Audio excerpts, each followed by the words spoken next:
Assalamualaikum warahmatullahi wabarakatuh. Jumpa lagi di channel Dokter IT Betfam ya. Channel yang konsisten membahas tentang perawatan murai batu lomba dan penangkaran dunia burung. Tema pada konten kali ini teman-teman daftar settingan murai batu lomba. Jadi nanti ada rinciannya untuk daftar-daftar di murai batu lomba ya untuk settingannya. Sebelum kita masuk ke pokok pembahasan, kita masuk ke intro terlebih dahulu. Cekidot.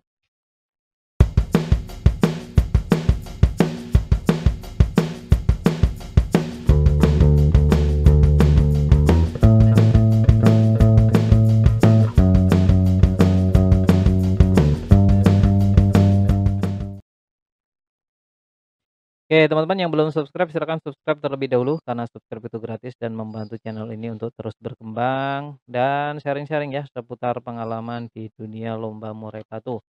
Kasihan juga kan kalau nggak prestasi-prestasi ya, kasihan juga kalau prestasinya tidak konsisten. Kita kupas tuntas ya teman-teman tentang daftar settingan murai batu lomba. Daftar settingan murai batu lomba ada 3 kategori yang sudah saya kategorikan ya. Ada 4 ding, mohon maaf ada 4. Yang pertama ada trah ya, yang kedua ada rawatan, yang ketiga feeling, dan yang keempat ambisi atau ego. Jadi itu merupakan pokok pondasi settingan burung murai batu.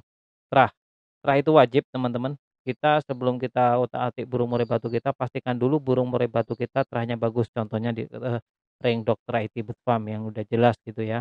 Terus kenapa kita harus memilih trah yang bagus? Karena ini berkaitan dengan mental. Nanti burung murai batu kita kalau udah kita rawat bagus, menurut kita bagus di rumah oke, belum tentu dibawa ke lapangan atau ke tempat lomba itu ada mental, ya.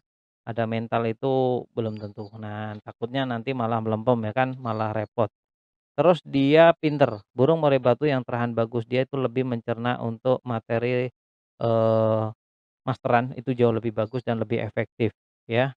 Jauh lebih bagus dan lebih efektif untuk terah-terah yang bagus itu penting adalah pondasi dasar itu harus terah. Yang kedua kita membahas tentang rawatan. Nah ini kita akan membahas banyaknya, ini adalah di rawatan teman-teman. Rawatan sendiri memiliki beberapa kategori ya, kategori. Ada di nutrisi, ya, kekuatan, ya, dan kebersihan juga teman-teman itu menurut, murai batu kita juga butuh yang namanya kenyamanan, kebersihan ya, itu wajib dan penting juga. Seperti apa? Untuk kebersihan, kenyamanan burung murai batu kita agar tidak stres ya kan. Itu adalah mandi. Mandi biar seger, nyaman, menetralkan untuk emosi dan, birahinya gitu ya teman-teman ya. Terus dari nutrisi. Nah nutrisi sendiri teman-teman tahulah burungnya yang penting fokus sehat ya kan, kalau udah sehat dia pasti mudah untuk menangkap materi-materi yang kita mastery tadi. Jadi mau di mastery apa aja kalau burungnya sehat, dasar mentalnya bagus, terus dia terahnya juga oke, maka, pemasteran yang dimasukkan ke dalam burung murai batu yang didengarkan juga akan gampang agar gampang masuk. Nah ketika burung murai batu nutrisinya tercukupi secara otomatis sehat.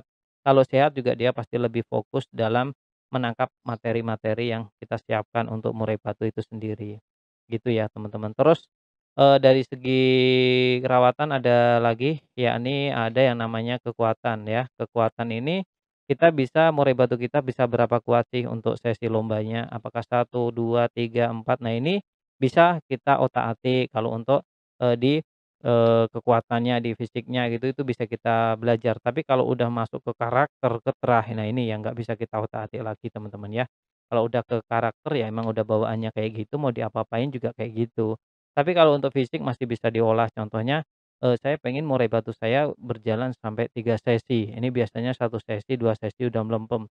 Ya teman-teman harus diikhtiarkan ya, seperti diumbar, itu juga menambah stamina ya, menambah fisik menjadi kuat, tapi tetap bertahap, nggak bisa langsung diumbar begitu saja. Terus dijemur, penjemuran juga, menguatkan ya, menguatkan murai batu agar kuat ya, agar dia mempunyai kekuatan untuk, bertanding dengan, yang lainnya gitu loh. Jadi ada tenaga yang dikumpulin, nah itu murai batu yang kuatnya jemur itu juga pasti akan ngototnya juga kenceng ya kan, emosinya juga dapet ya kan. Nah untuk menetralisir semua ya tadi, di, tahap ketiga yakni di kebersihan, kenyamanan ya, dia perlu mandi, gunanya untuk menetralisir tadi udah kita bahas, nutrisi juga sudah kita bahas, dia gampang masuk, fokus, intinya Itu di sub-subnya ya, sub pertama itu pokoknya untuk daftar settingan murai batu lomba ada trah, ada rawatan, ada feeling, dan ada ambisi. Kita masuk lagi ke feeling. Feeling itu ikatan batin antara perawat dengan burung murai batu, seakan-akan dia ngobrol ya, seakan-akan dia ngobrol. Sang perawat memahami burungnya, "Kok burungnya kemarin gini, sekarang gini, kayaknya kurang ini." Nah ini, ya ikatan-ikatan seperti ini itu hanya didapat ketika berjalannya waktu, jadi lama dan panjang butuh proses. Jadi tidak serta-merta langsung jadi plek itu tidak bisa. Jadi butuh proses dan waktu. Ini biasa kalau gimana cara mengenal karakter burung ya ini berproses ya. Dari kecil berproses sampai benar-benar burung murai batu tadi kita paham betul maunya apa. Kalau dia mandi kita paham, kalau dia gacor kita paham ngeremnya ya. Kalau dia minta jemur kita paham ketika dia mengembangkan bulu salah satunya ya. Itu feeling. Itu adalah daftar yang ketiga yang maksudnya feeling. Dan kita masuk ke tahap yang namanya nanti di daftar keempat juga masih ada untuk settingan burung murai batu lomba. Jadi burung murai batu lomba itu meskipun kayak feeling, ambisi, trah itu juga masuk kategori settingan. Itu versi saya ya teman-teman, itu versi saya ulangi sekali lagi, itu semua versi saya karena itu mencakup, kekomplekan ya, jadi beruntun dia. Ya beruntun sampai ke juara. Intinya kan settingan burung murai batu itu kan goalnya prestasi juara satu. Nah itu yang kita dapatkan ya teman-teman selama ini. Makanya ya itu, terukur ya, terukur semuanya sudah kita kondisikan benar-benar dari dasarnya, dari pondasi, dari trah, dari gen ya, benar-benar gen. Nah, dari gen tadi juga masih saya pertahankan.